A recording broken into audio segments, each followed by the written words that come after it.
right. Welcome to the Sensible Mama podcast, episode 2. I am super excited for today's guest. She is a very close friend and just a super all-around awesome person. Christina, would you like to tell us a little bit about yourself?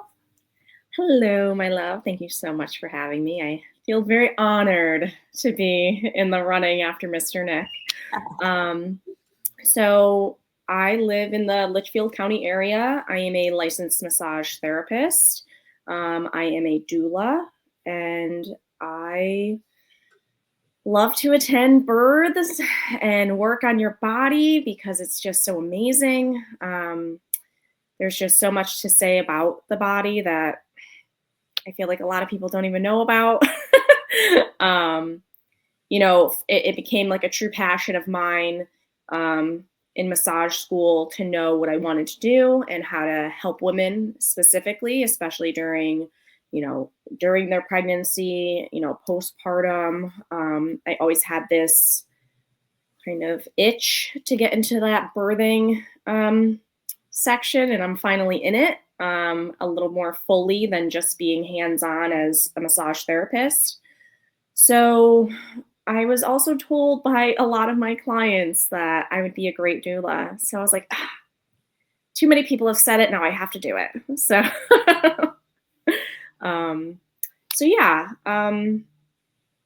mom of 2, maybe 3 at some point, that'd be fun. Yeah.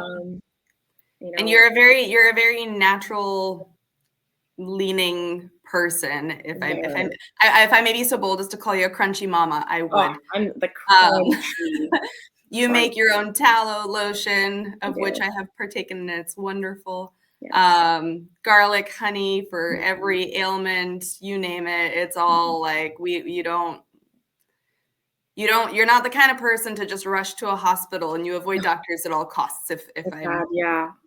Honestly, I think that's really what I literally just had this conversation with my husband. I was like, I think I need a sewing machine. And he's like, why? Like, why not? Like, why not have a sewing machine? He's like, are you going to start making our kids clothes? I'm like, I don't know. Maybe I am going to make their clothes. It's just, I find that there's just so many avenues. If you want to call it a traditional wife, call it a traditional wife. But the amount of homemaking that we are capable of that doesn't start or end at barefoot and pregnant is just so amazing. Like there's nothing wrong with getting your hands dirty and cleaning the chicken coop because it has to be done, or splitting firewood because we use the wood furnace, or and then it could go straight to sewing or crocheting, or having a baby in your living room, right? Exactly. And I just feel like there's no limit to where we can go in this new era of like being traditional. It's like plastered all over the internet, trad wife, blah, blah, blah, blah, blah. Whatever, that's fine. I would be so proud to just be a trad wife, but that doesn't stop with my household, right? Like a homeschool co-op. I want to be able to, infuse these things into our kids at such a young age, and, us raising just boys, you think about it like, oh man, I wonder what their wives are going to be like, are they going to be crunchy like me, because you set this example. And that's really what it comes down to. You're setting this example to show your kids that you have this ability to reach and grab and do, because it's true. Yeah. And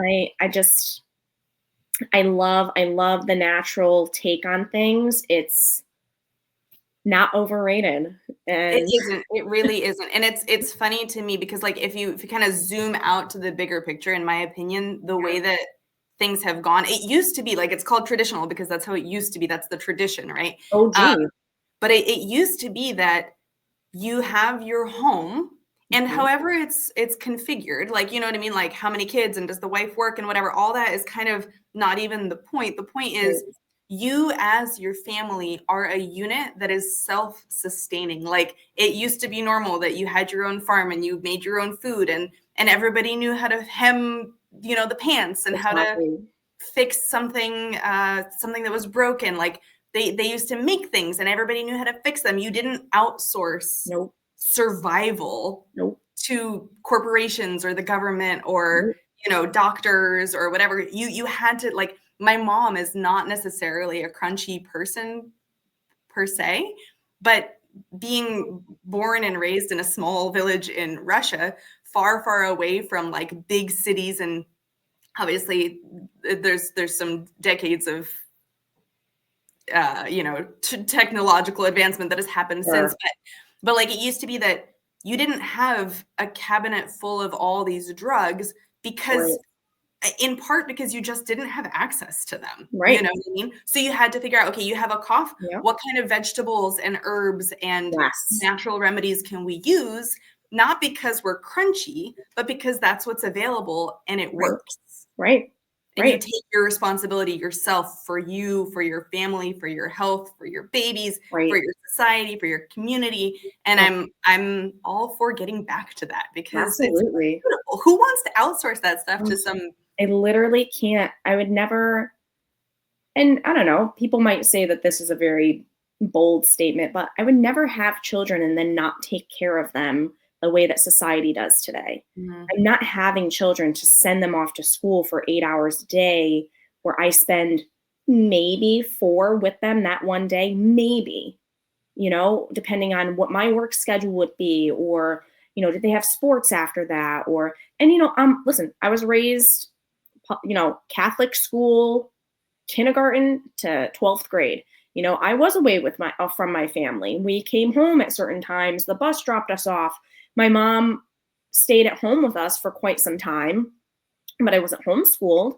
I was still sent to school, and that was what they did, right? Mm-hmm. And like, there's nothing wrong with that. And I don't want people to believe that I'm gigging sending your kid to school. Like, that's fine. I had my kids so that I can create a bond and a different bond than what you'd be getting by sending them places, and there's even homeschool families out there who, I need to have this person, in an activity every day, fill up our week. And like, I'm not interested in that. Mm-hmm. I'm interested in it slowing down, taking a step back to realize the gratitude that I'm in a position where I could work when I want, make my house a home, raise my children the way that I see fit, and still create those bonds. Yeah. How many stories do you hear about kids coming home from school and, now they're acting different, or they're going into school acting different, or they're coming home with all of these ideas that, like, you as a person, whether you believe them or not, you might not have introduced them to those things yet. Or, there's just like timelines, right? Like, there's conversations that need to be had that I think are just so parent sensitive that, it's hard. It's a hard one for me to swallow as far as sending my children away. I sent my oldest son Dutch to summer camp for like a week. It was literally down the road, and I'm like, when does he get home? Like, it's a missing piece of my puzzle, right? And I'm not going to take that away from him. I want him to be social. I want him to go and he was so confident. I dropped him off. He didn't even look back at me. I cried like a baby. And I was like, I did a good job, and that shows me that I set him up for an experience that a lot of kids could have been scared for. Right. So, the long piece of it, now the short piece is I'm very crunchy. I want to create a good bond. I want my kids at home with me. I want them to explore the world the way it's meant to be explored instead of being confined, X amount of hours a day. Mm-hmm. Just learning what real life is like day to day. Yeah. So if you would, aside from some of your clients of whom I may have been a part, telling you that you would make a great doula, what is it that led you to that? Because there's a lot of things like homeschooling, yes, and you've started this homeschool co-op, which is amazing. But why become a doula? Why is that something personal to you? So with my first son, I call it the standard American delivery instead of diet. So it's the intervention domino effect. Mm. I was so passionate about having him naturally. And I worked with a high risk team because of an autoimmune disorder that I have, which is fine. There's just like certain precautions they take once the baby's born. So they're just very into you. Like they just want to every little thing that they can scope out and let's do an extra test here. Let's do an extra test there. And it's just not so necessary for my needs. I realized that my natural induction, I was on a birthing ball all day long last week of pregnancy and my water had broken, but I was about a week early. And, being in this field, especially now, that being a week early is not typically common with your first, at least. At least that's the experience I've had. And, you call up the doctor, hey, my water broke. They're like, you need to get here immediately. You're going to get an infection. Blah, blah, blah. You can't go, don't take a shower. Don't do this. Don't do that. I'm like, oh, wow. Okay. So, not my most educated self at the time. We go to the hospital and we try to move. We try to get things going. We're trying to have it all happen. We're walking. We're doing different motions. Zero progress. Literally zero. And, my now brain is like, you weren't ready to have this baby. You could have slept for a week, right? Like you could have easily just, done so many things before running to the hospital. The doctor ended up giving me some sort of tablet that you dissolve, which is not even meant for pregnant women. They use it for like other things, but found that it helps dilate the cervix. So, again, my not educated self took that and nothing happened. They give you a certain time frame, nothing's happening, and they call it failure to thrive. So, that's harsh. It is harsh. Yeah. That's rude. Yeah. So then here it comes. We're doing Pitocin now. Mm-hmm. And you've been through natural birth twice now. Mm-hmm. I've personally only been through natural unmedicated once. So my first son, I had the Pitocin and I had the epidural. But I thought, I'm going to stick out the Pitocin. It's not something that I personally think is a great step, because you mean in terms of stick out, like do the Pitocin and then not follow it up with an epidural? Exactly. Gotcha. So here I am trying to use all my methods, trying to breathe, trying to just get into motions, blah, blah, blah, walk around. And there were points where I was falling to my knees from the pain. Scott was holding me up. My husband, Scott, was holding me up because it was just so excruciating. Now, you and I both know about transition in labor, and that becomes the point of your most like intense contractions, which only last for so long, right? I mean, I could at least say my extreme contractions for my natural labor was maybe 5 minutes. So imagine that, your entire labor. Wow. So Pitocin gets you from 0 to 60. That's how it feels. And to try to grow with that pain, to try to cope with that pain is almost unbearable. Mm-hmm. I don't blame women for getting the epidural. I don't blame myself for getting the epidural. It is so painful. And I almost see why people just, women just get the epidural, put themselves on Pitocin, and just follow the doctor's orders, because that's easy, to be completely honest, right? And that was a 31-hour labor. Well, not to mention when they're saying words like failure to thrive, you're already in the thick of So much. labor drain, if you want to call it that, which is It's a thing. a whole thing.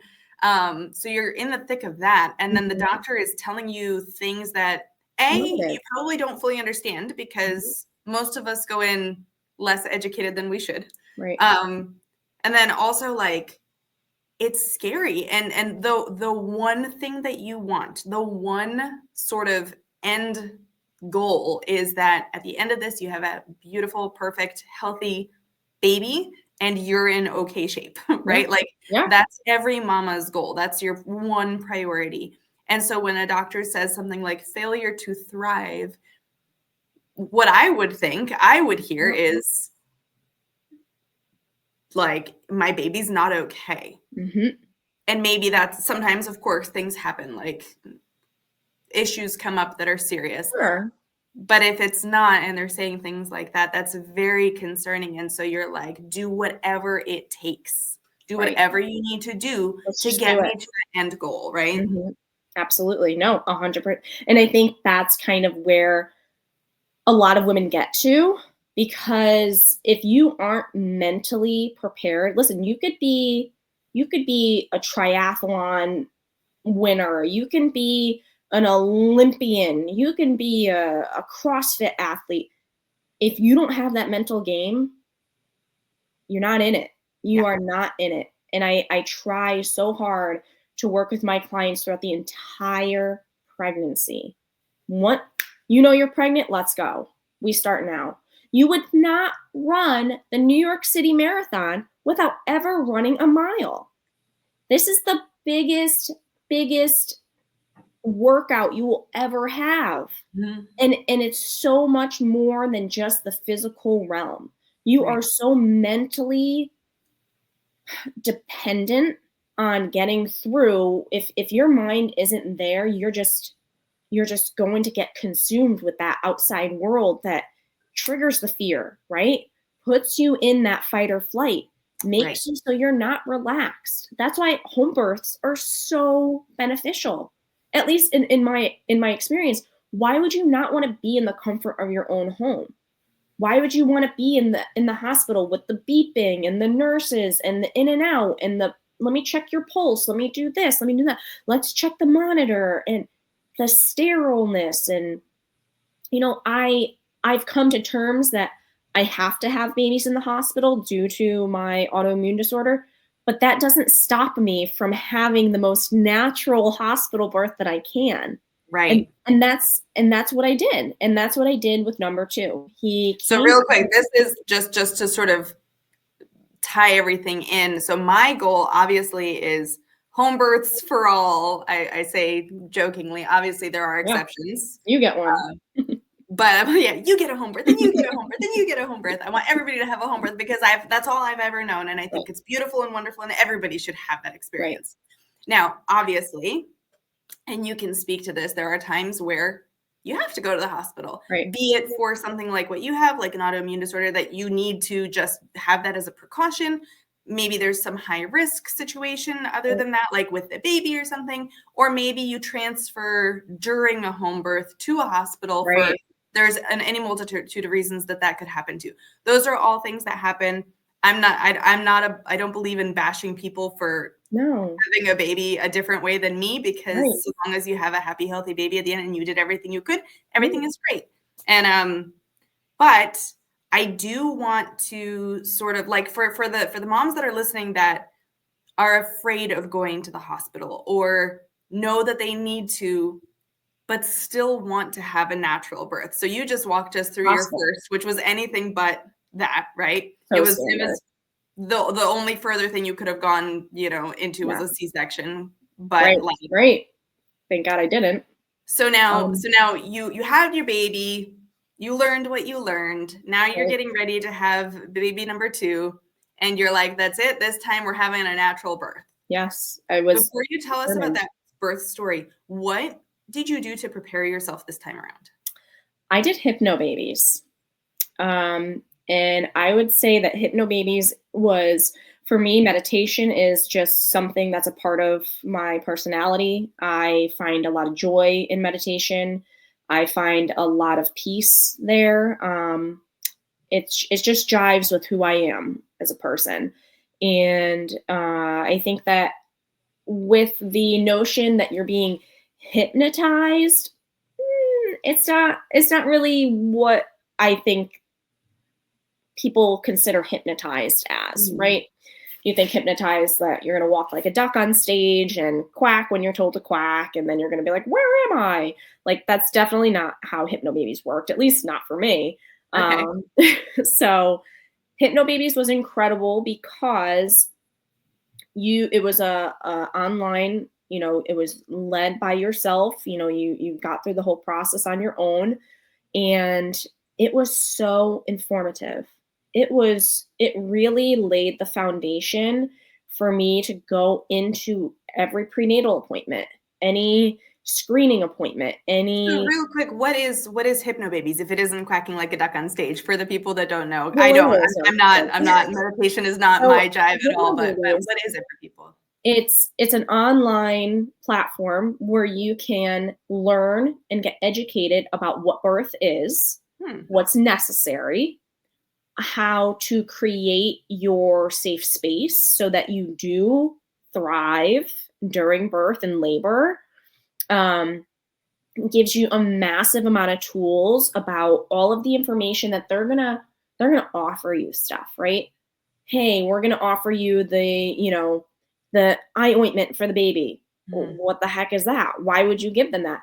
Do you want to ask those questions while you just push the baby out? No, you want to have those answers in your pocket already, right? So that you can confidently be like, I'm all set, thank you. Or, yeah, I would love that. We just want to know what we're being offered. And that's what Hypnobabies does. And they also just teach you about the actual stages of pregnancy, the actual stages of labor, and they give you so many coping mechanisms.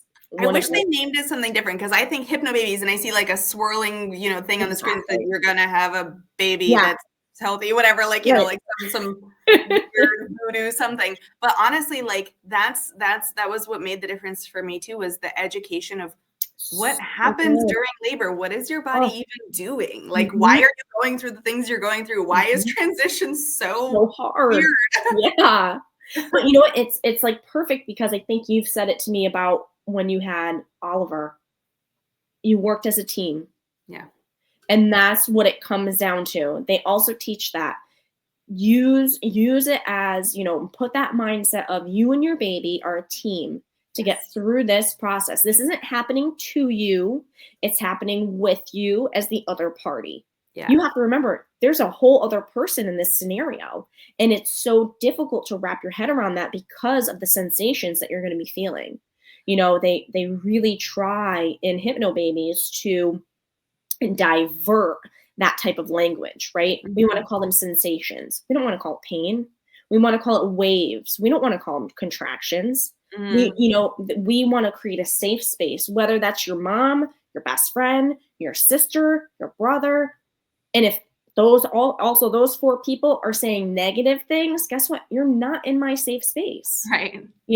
We can absolutely talk. We could be best buddies, but labor and delivery is off the table. We are not talking about it, because I have to protect where I'm at and my journey through all of this. And if you start giving me your opinions or horror stories, how many times you go somewhere and you hear, well, I ripped up to here, or I was in labor for 3 days, or you don't want to hear those stories. I want to hear about the stories where a mama was shaving her legs in the shower while being in active labor, like those are the stories I want to hear, because nobody talks about them because they don't give themselves the opportunity. Another great, I love this girl. She's a certified doula through Doula, which is like a really well-known international company.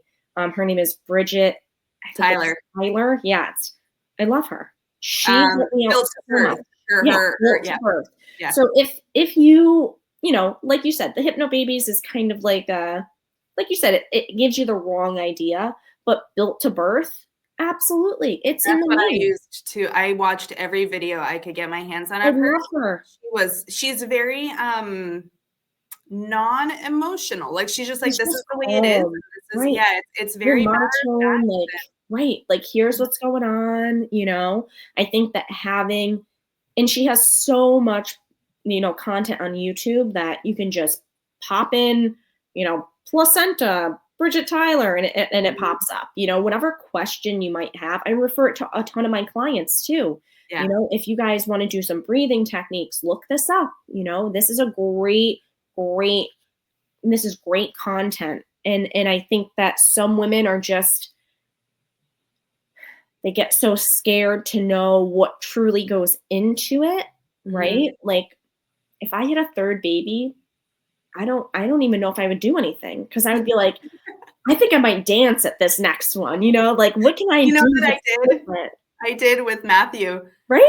My water wasn't breaking, and we were like totally. I was Dance? talking to Nick about this. I was like totally stalled and exhausted, and just I didn't want to do anything. I'm like, that's it. I'm getting out of the pool. We're gonna dance. I started singing some terribly inappropriate song. All of a sudden, a contraction started. My water broke, and it was go time. And I was There like, you oh, go. all right. And that's like it comes down to like the woman's personality. Yeah.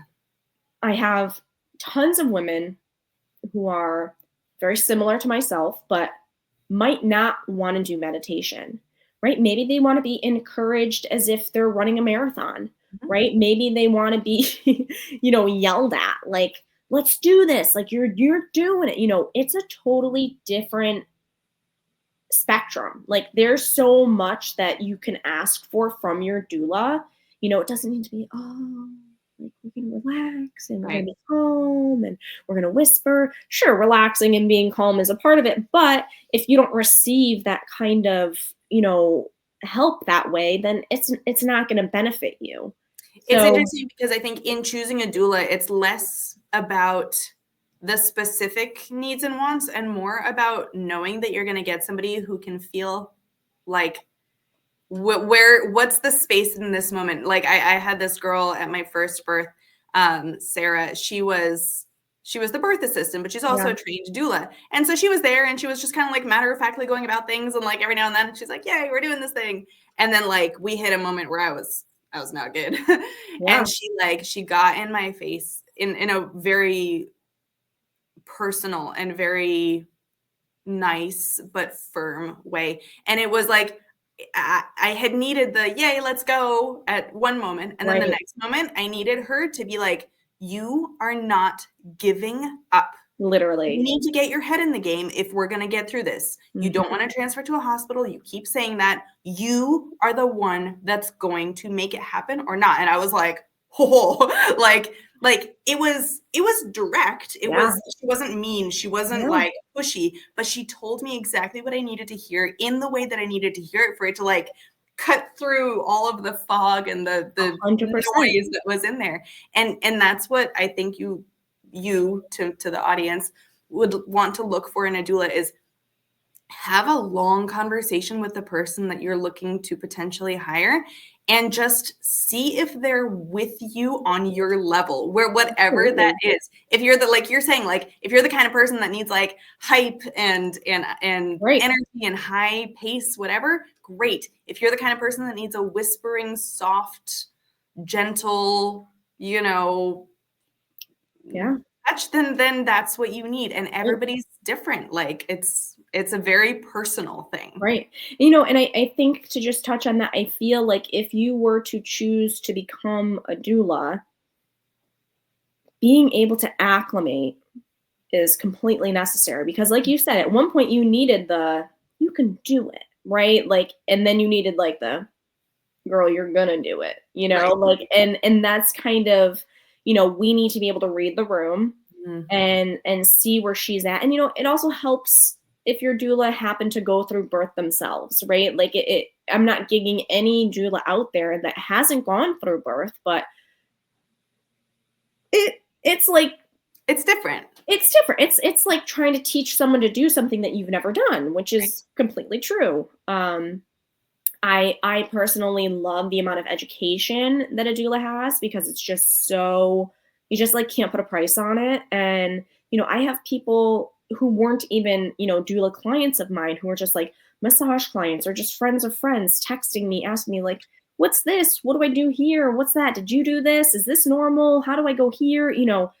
And that just gives me so much joy to know that like somebody has that much trust and confidence in me, that like you're reaching out to me before you reach out to like your mom, like I'd be like, mom, like what's happening? Like, but the unfortunate answer from your mom is going to be, that's supposed to happen. That's normal. Or I don't know. Or I don't know. Oh, well, we don't do because that. we as a society have been relegating our responsibility for the outcomes of not just birth, but anything, like all of our health and physical needs literally out to somebody that isn't us. And now we're kind of taking it back, right? Yeah. Like our us sensible mamas, if I may plug our name, Exactly. Yeah.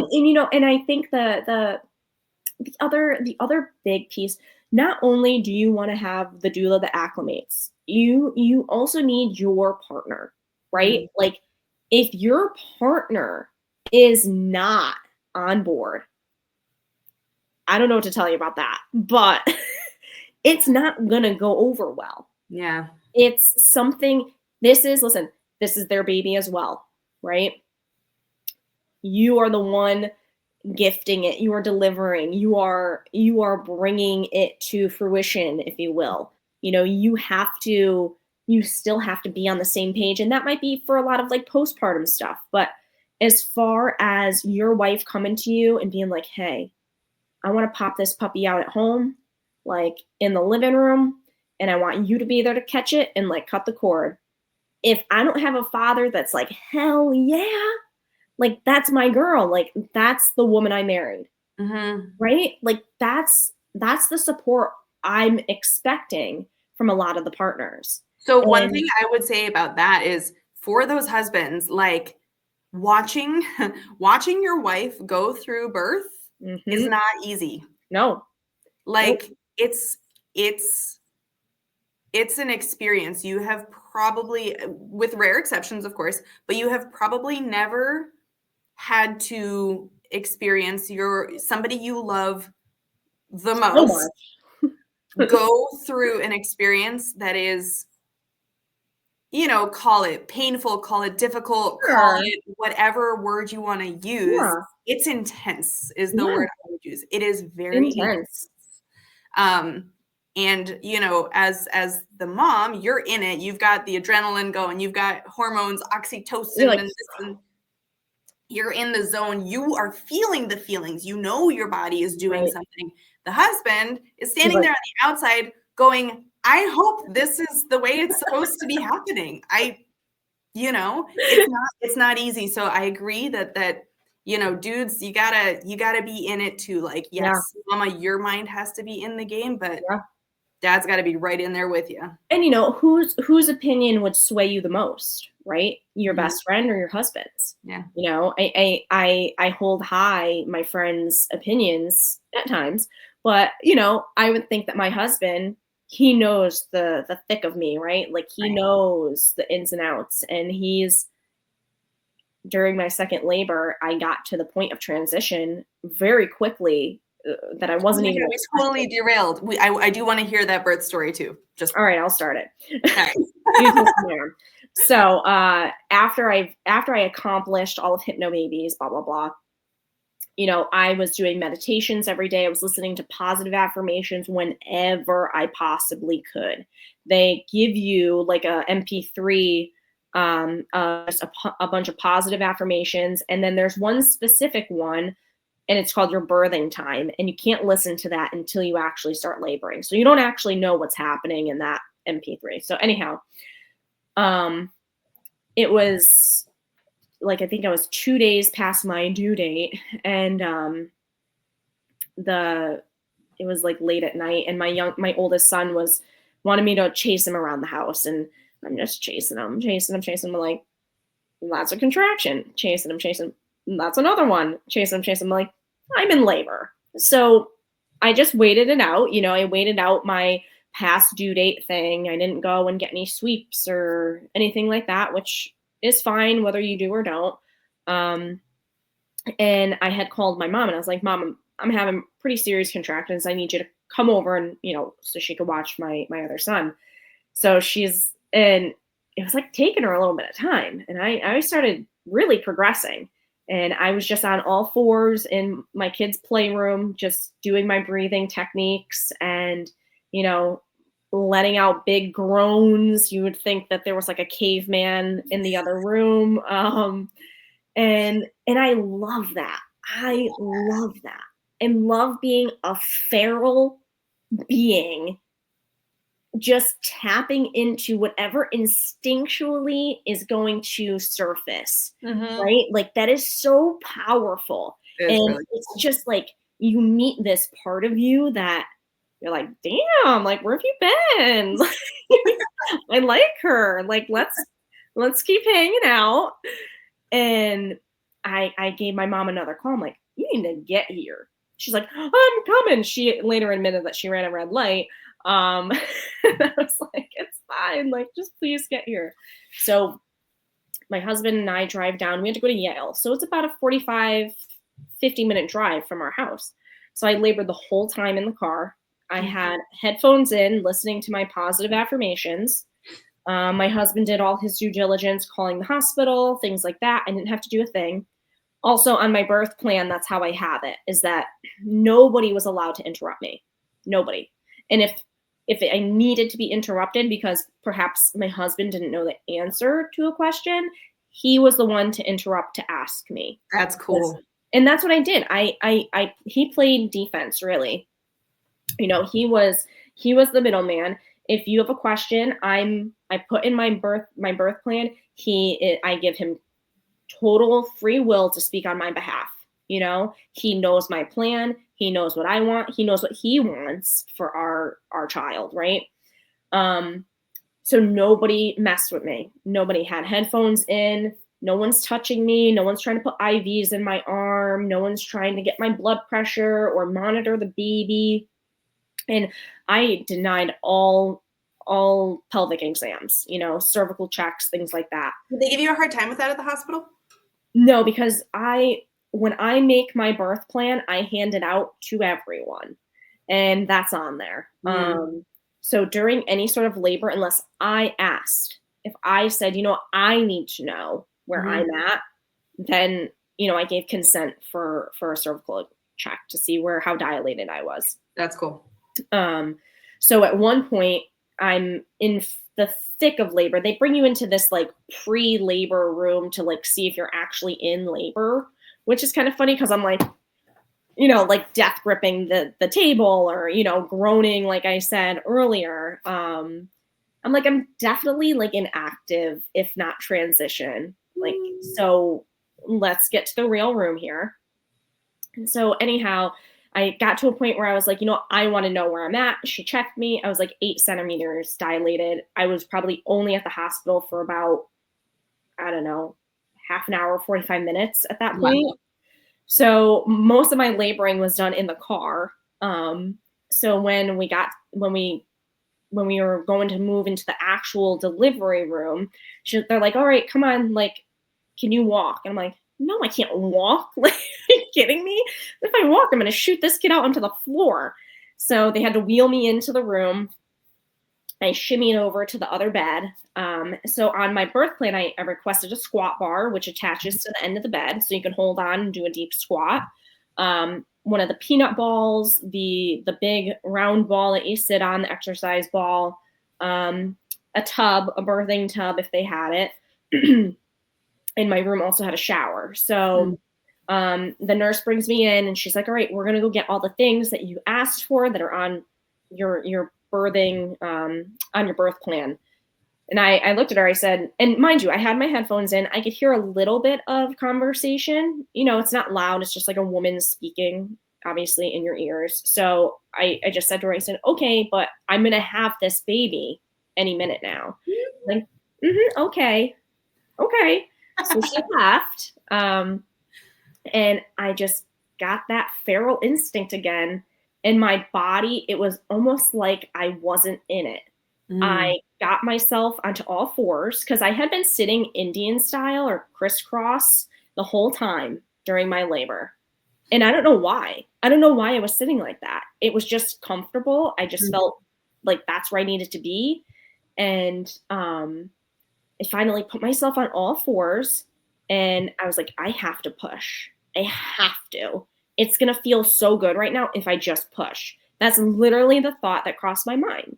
And I was like, okay, so I'm going to start pushing. I literally pushed 2 times. His head popped out. I grabbed him and I pulled him out. On the bed in the hospital. Yeah, I'm on all fours on the bed. I just leaned, I just went through my legs, grabbed him, and then I just sat back. And my husband, nobody's in the room, just me and my husband. It was like the most home birth I could have had without being at home. Mind you. My poor husband runs out of the room. He's like, baby! He's like, there's a baby! Oh, Scott. I just remember laughing like at that moment, like, yeah, like here he is, right? So he's obviously on me, he's crying, he's beautiful, he's got a perfect head, like everything. It was so quick, it was so fast, it was just so instinctual. And I wouldn't have done that. I wouldn't have done that without that preparation, right? Yeah. Because I knew how to get myself through it with help with Scott too, because during transition, I looked at him and I was like, I need that epidural. I need it. And this man grabbed my list of affirmations. He put it in front of me and he goes, you need to read these. And I'm like, oh, damn you. But, you know, that's the partner I have. I asked him, I said, I don't know if you watch Harry Potter or not, but there's like a scene where if Harry Potter people watch this, they'll know. There's like a scene where like the head wizard Dumbledore has to go and drink this awful liquid and Harry Potter has to feed it to him. And he told him, like, at some point, I'm going to tell you no. You know, I'm going to tell you I can't have any more. You need to force me to do it. Mm. And that's what it felt like. You know, I told Scott, you need to just push me through this. Like, I'm going to tell you I can't. There's going to come to a point where I'm going to feel too much and I'm going to need you to push me past that point. And he did. And I wouldn't have had the experience that I had if he had caved, you know what I mean? Like, oh, okay, honey, like, let's get that for you. Like, he definitely exceeded expectations and honored my wishes. Yeah, and then I was the talk of the hospital that night. I went up like we have to go to the NICU for them to monitor the boys afterwards, and you hear them, they're like, there was a mom on LMT that just like hand delivered her baby. I'm like, that was me. Aww. And it's just like, I'm sorry. I'm so proud of that. Like, you should be. I should be. Yeah, right? Like, absolutely. That was such not only did I get to hand deliver him, like it exceeded what I thought was going to happen. And that's amazing. Was just, and then all I wanted to do after that was like give that experience to women. And that's where like my doula, like I need to help other women. Cause after I delivered, I got up, I went to the bathroom. I was like, okay, what do we do now? Cause I think women think like I'm going through these, you know, these periods of this pain and then it goes away. Right. And then we have it again and then it goes away. During the go away part, you're not still in that extreme pain. Like right. You have breaks. Yeah. And once it's over, it's literally over. So over. Emphatically over. It's so over. And I can't even harp on the fact that my recovery from my first with an epidural and Pitocin to look anywhere in that area after that was terrifying. Oh boy. And I said to my mom, I said, Mom, I'm like in a lot of pain. Like things don't feel right. And she's like, no, that's just how it is. But it is how it is. It is how it is. Yeah. Exactly. Yeah. And you know, if my mother perhaps had this information when she was a young woman having me and my brother, maybe she wouldn't have had the notion of like, this is how it is. Yeah. You know, and that's just so that's what I'm trying to break. I'm trying to break it. Me too, girl. Me too. Just trying to best. So, okay. So we've got another like 15 minutes or so here. I'm thinking for all the mamas that are listening who are either concerned about a hospital transfer or have to go to a hospital for medical reasons or are just more comfortable in a hospital rather than at home. I've only had babies at home, so I don't know. Yeah. If you can you provide us with your top pieces of advice for a mom that's going to deliver in a hospital who doesn't want to, who wants to at least attempt to avoid the cascade of interventions and any other sort of mal experiences Sure. that a hospital birth can bring? Sure. First, you need to evaluate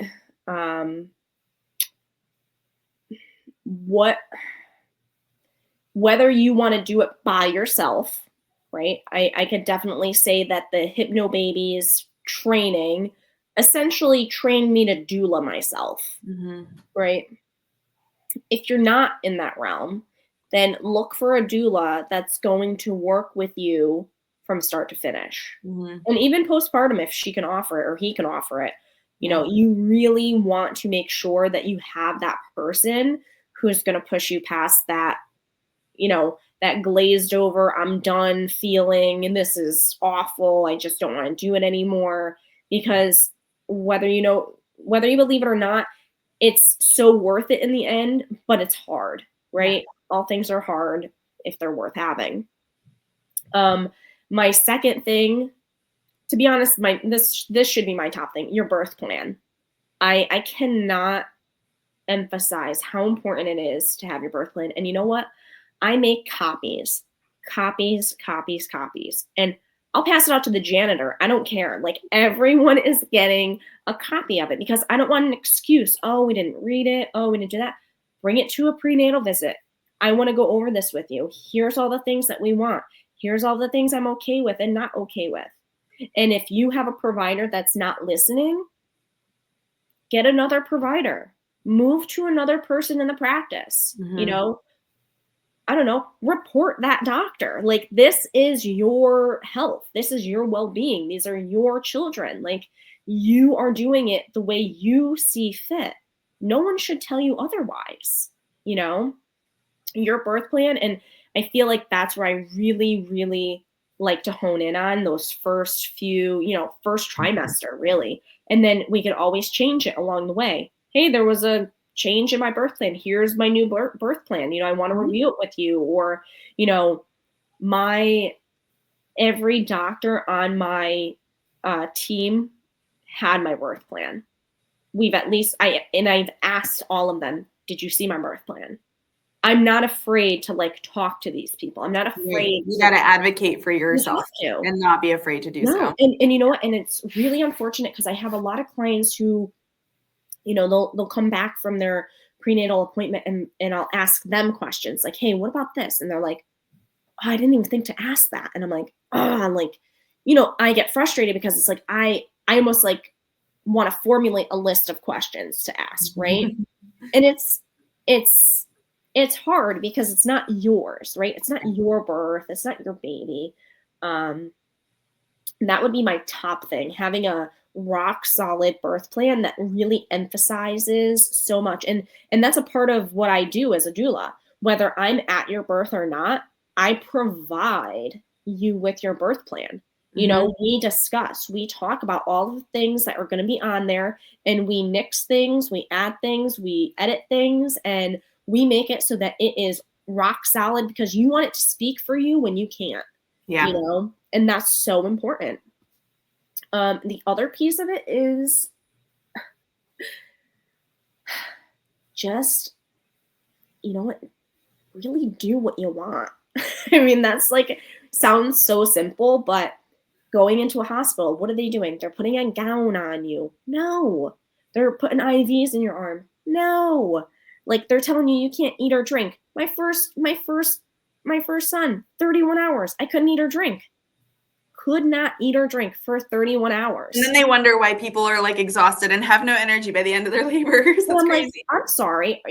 They had let me have Jell-O filled with probably red dye for all I know. And I'm like, this is disgusting. I'd rather just not have anything. Right. I literally couldn't hydrate. I could not hydrate myself. They would not allow it. So go into it with, I'm bringing my comfy clothes, I'm bringing my slippers, I'm bringing whatever it is to make you feel like this room is your room, Mhm. right? Like bring your music, bring your speaker, bring your headphones, bring your favorite pillow, bring something, bring a picture of someone that you love, or something cozy, essential oils, or a perfume or a cologne that you love, like have something to keep you. I can't emphasize enough about like the smell of a hospital. It's like they rubbed alcohol on all the walls or something, and you get in there and you're just like, oh God, like can't even focus at that point. I really think that women making it their own personalized experience it's so beneficial. I will never ever birth in a gown. No, ever, ever, ever, ever. It's so uncomfortable. You're cold and uncomfortable. Not to mention, like, I don't know about you, but like I associate a hospital gown with negative stuff. Like I'm dying. You can't have that in No, your head when you're no, giving birth. It no. actually, on a physical level, it's not just like woo woo mumbo jumbo. It's like on a literal hormonal chemical level. Yeah, If your mind yeah. is filled with things that stress you out or make you feel anxious, Mm-hmm. you will physically interfere with your body's hormones because you're going to go into like fight or flight mode, which Exactly. increases cortisol. Like there are actual, it's not just like people like mindset and all this. And I'm like, I get it. Some people get way into the like Sure. whatever, but like there is something very physical about get rid of the negativity on a physical level. If Yeah. you are physically wearing something that is Get it awful, off. Get it don't off. do it. Yeah. Nope. And that's, and I think that's the other piece of it. Like I would, being a part of somebody's birth team, right? I'm going in there with like my purest touch. I'm not wearing gloves. I'm not sanitizing every 7 seconds before I touch you. Like that's so impersonal, right? It's cold, it's sterile, it smells weird. If you have rubber gloves on, it's odd. You have enough of that. You have enough of that in a hospital. If Mhm. your birthing attendant is also all gloved up, for certain precautions, I understand, but Of course. if you're trying to give the mom a hip squeezes or rubber back, like, don't wear gloves. I mean, okay, you're also a licensed massage therapist. Like you are very good with first you're hygienic and you're clean and I've seen your beautiful space. It's wonderful. Thank It's you. not like you're like No. going in all gross, but you're Right. right. Like even you as just giving somebody a massage, if you were, wearing a full hazmat suit, I would So feel less weird. than relaxed getting a massage You would from not be you, relaxed at all. You'd be like, when am I getting my tetanus shot? Like, I Right, don't understand what's right. happening. But Yeah. I would definitely say those are my top things. Birth plan, making sure that you feel comfortable, have anything that keeps you comfortable. I had like one of my favorite pajama sets after I gave birth, which had like a nice button front, which allowed me to breastfeed very easily. And what? You really can't overdo your hospital bag. People are like, oh, like, should I really pack this? Just pack it. Just pack it. Because you're going to look for it. You're going to want it. You're going to think about it. If you're questioning it, just pack it. Because you never know. Those extra days after the fact, if you're still in the hospital, you want them to be just as comfortable. Right. Just as comfortable. And the last thing you want is you walking around with this gown where your butt is hanging out, or, like taking the whole shoulder off to nurse your baby, and then you're cold, and it's just make it so comfortable. That's so important. That's awesome. Now, one more thing I just thought of is what do you recommend or what do you suggest? What advice would you give when push comes to shove and the doctor or the nurse is telling you you need fill in the blank, an epidural, an episiotomy, a C-section, a this, a that, like how would you go about advocating for yourself in the thick of labor? Like Yeah. obviously you have your advice about having your husband, which I think is amazing. I think that's perfect. Is there anything else you would suggest to a mama who's in a hospital, whose doctor is saying, your baby's not gonna make it if you don't get this antibiotic or whatever medical intervention they're Right. looking to push. So I think it comes down to, there's an acronym. I can't remember all of it, but it is BRAIN. I don't know if you've heard of this, BRAIN. And my brain is not working right now, but I can't remember. I'm gonna look it up right now. Yeah, all of the things. It's so powerful because it really allows you to take things step by step with each thing that they're offering you. And my favorite one is N, and that's really do nothing. Yes, here it is. All right, we got benefits. What are the potential positive outcomes of a decision or action? Boom. Risks. What are the potential negative consequences or complications? Yes. Alternatives. Are there any other options or choices available? Intuition. What's your gut telling you? So important. So important. What does your gut feeling or instinct tell you about the decision? And then last one, like you said, N for nothing. What happens if you choose to do nothing or wait? Wait. Beautiful. Just wait. Yeah. It is my absolute favorite thing. I always tell people you can't undo something. You could always wait it out. But that's part of the question is like this, the doctor says you need X intervention. You say, is this an emergency? How long do I have to make a decision? They say immediate or your baby's going to die. That's a scenario. That's different. Okay. That is probably never going to happen to you. Right. Your chances of that happening are like this. Very, very slim. But if you say, okay, what happens if I wait? How long do I have to make this decision? I want to have my husband Google it. You know what I mean? Yeah. Like you're allowed to say these things. 100%. It's your birth. You know, and just to speak on that, it is the father's due diligence to also research these things. You know, there were things that we weren't exactly positive on. It took us 3 days to make a decision. 3 days. 3 whole days. And we decided what we decided, and that was it. But we made sure we went through it fine-tooth comb. You know, and there's no reason you can't do that unless, like you said, it's a life or death situation. Right.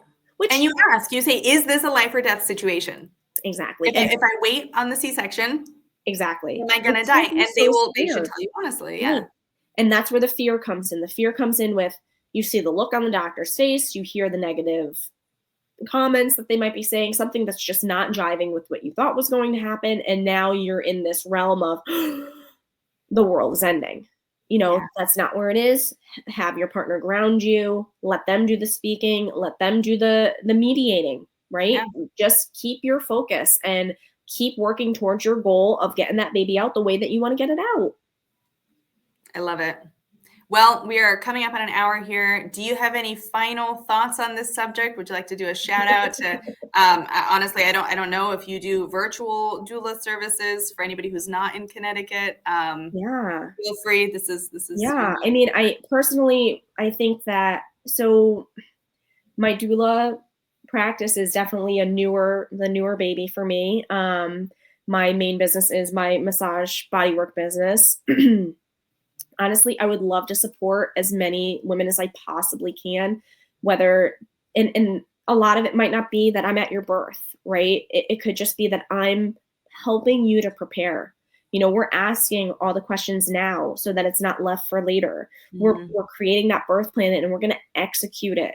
You know, we're going to prepare you with the best coping mechanism that works for you and your personality and your family, right? And if I can help women through that, I'd be so happy. You know, I just love this. I just love birth and I just love the process of it all. And I just want to empower so many women because this is so important for you to experience. This is not scary. This is not the fearful thing. Like, birth is such a journey and it's such a gift that we've been given to experience, and don't rob yourself of it. It is so awesome.